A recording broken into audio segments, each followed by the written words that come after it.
এই সমস্ত জীব মানে রহুଥିଲେ।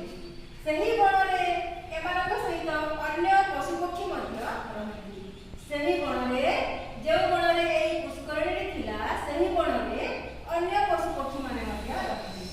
ଦିନେ ସକାଳେ କଙ୍କଡ଼ା, ଶଙ୍ଖ, ବେଙ୍ଗ ଓ କଇଁଛ ବସି ବିଚାର କରୁଥିବା ବେଳେ ସେଠାରେ ହାତୀ ପହଞ୍ଚି ଶୁଣ୍ଢ ହଲାଇ କହିଲା, ତୁମେ ଜଳରେ ରହୁଥିବାରୁ ତୁମମାନଙ୍କୁ ଶୋଷ ଜଣାଯାଏ ନାହିଁ।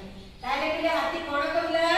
ଦିନେ କଙ୍କଡ଼ା, ଶଙ୍ଖ, ବେଙ୍ଗ ଓ କଇଁଛ ବସି ସେମାନେ ବିଚାର କରୁଥିଲେ, ଗୋଟିଏ ସଭା କରୁଥିଲେ। ଆଉ ଏଇ ସମୟରେ ହାତୀ ପହଞ୍ଚି ତାର ଶୁଣ୍ଢକୁ ହଲେଇ କ'ଣ କହିଲା?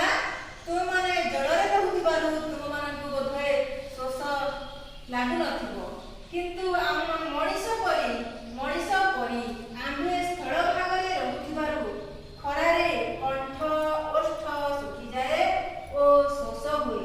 ତ ଆମମାନେ ଖରାରେ ରହୁଥିବାରୁ ଆମମାନଙ୍କୁ ଶୋଷ ହୁଏ, ଆମର କଣ୍ଠ ଓଷ୍ଠ ଶୁଖିଯାଏ। ତ ମଣିଷମାନେ ପାମ୍ପଡ଼ ଖାଇଲେ ତାଙ୍କୁ ବି ଶୋଷ ହୁଏ। ତ ମଣିଷମାନେ କ'ଣ ଖାଇଲେ ଶୋଷ ହୁଏ? ପାମ୍ପଡ଼ ଖାଇଲେ ତାଙ୍କୁ ଶୋଷ ହୁଏ।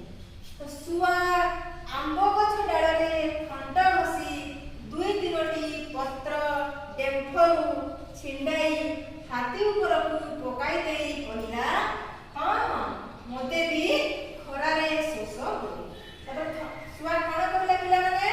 ଶୁଆ ଆମ୍ବ ଗଛ ଡାଳରେ ବସିଥିଲା, ଆଉ ସେ ତାର ଥଣ୍ଟକୁ ଘଷୁଥିଲା, ଆଉ ସେ ଏ ଆମ୍ବ ଗଛରୁ 2-3ଟି ପତ୍ର ଡେମ୍ଫରୁ ଛିଣ୍ଡାଇ ଦେଇ ହାତୀ ଉପରକୁ ପକାଇଦେଲା। କହିଲା କ'ଣ?